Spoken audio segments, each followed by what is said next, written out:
What's up, wild ones, and welcome back to Chaotic and Unbothered, where we don't do sugarcoating, fake healing, or family guilt trips.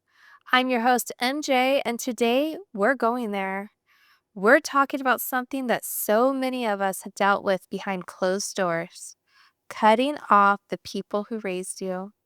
Yep, we're talking toxic parents. And I get it, I do.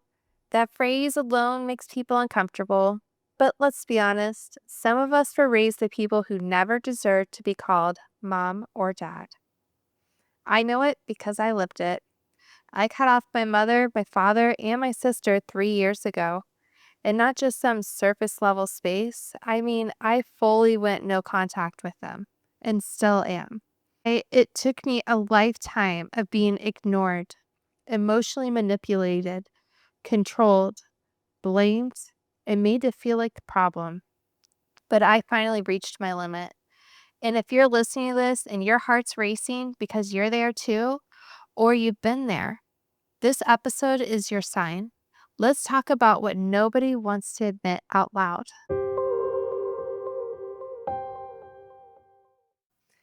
We're seeing something our parents never saw: a generation of people who are willing to say no more. I won't keep pretending that just because you're blood, you're safe. Millennials and Gen Z, we're not playing that old school game of honor your parents no matter what. We're the cycle breakers, the ones choosing therapy, boundaries, and peace, even if it means walking away. So you've been made to feel like the villain in your own story because you really stood up for yourself? Let me tell you right now, you're not dramatic, you're not ungrateful, you're not broken, you're finally free. Let's call it what it is. Some parents were never safe. Some parents don't protect you. They punished you for having needs. You don't owe people a front row seat to your healing just because you shared DNA.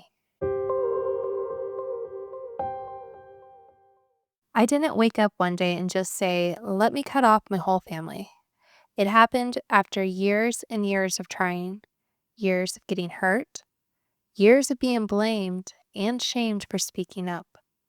My mom used silence and guilt like weapons. My dad was emotionally absent and manipulative. And my sister, well, she just mirrored the same toxicity back to me. I remembered a moment when I was on the phone crying, begging for accountability, and all I got back was, "You're always so dramatic. You're just being sensitive." That's when I realized they weren't going to get it, and I didn't need them to. I needed peace more than I needed a fake family. Now, let's talk about some of those red flags of toxic parents. Here, I'm going to go ahead and break it down. These are going to be some of the major red flags that scream, this isn't love, it's control. Constant guilt tripping, never apologizing or getting fake apologies like, I'm sorry you feel that way. Gaslighting, making you question your reality.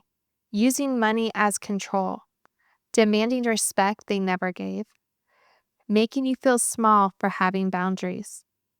Triangulation, putting your siblings or other family members against you.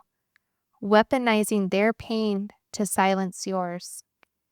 If you're nodding along to these, here's your sign. You've been trained to tolerate disrespect and call it family loyalty. But no one gets to hurt you endlessly and still claim a seat at your table. Okay, now let's take a pause and breathe in this moment. As you're learning, I love to do affirmations, especially with us speaking on what I feel is a heavy topic. So go ahead and let's get comfortable. And I want you to repeat after me out loud if you can. I release the guilt that was never mine to carry. I am allowed to protect my peace, even from my parents. Walking away is not betrayal, it's self-respect. I do not need their validation to heal. I am not broken because I choose boundaries. I am whole. Say it again when it shakes. Say it again when you miss them. Say it again when people try to make you feel wrong, because you are not wrong for saving yourself.